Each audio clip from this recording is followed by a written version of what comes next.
वाढ झाली। गेल्या 3 वर्षात कुठलीही वाढ झाली नसल्यामुळे आता एसटी महामंडळानं भाडेवाढीचा प्रस्ताव राज्य सरकारकडे पाठवला होता। त्यानुसार आज अखेर तिकीट दरात वाढ करण्याचा निर्णय घेण्यात आलेला आहे। त्यामुळे एसटीचा प्रवास आजपासून महागलाय। 15% भाडेवाढ आहे।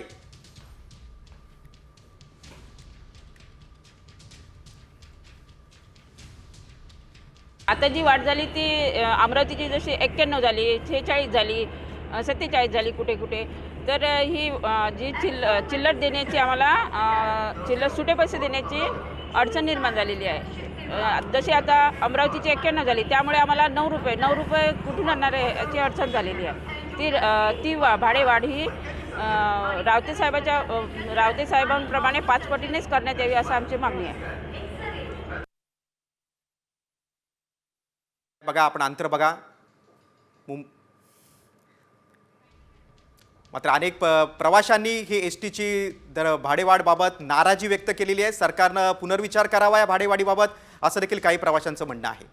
कारण भाडेवाढीचा झटका प्रवाशांना बसणार आहे। 15% भाडेवाढ आहे आणि आजपासून या तिकीट दरात वाढ झालेली आहे।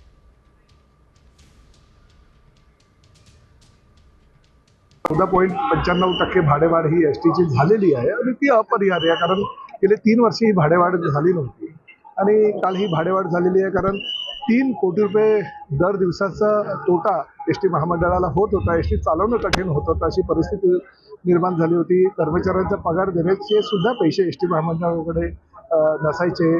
प्रत्येक गोष्टीसाठी शासनाकडे हा हात आम्हाला पुढे करायला लागायचा।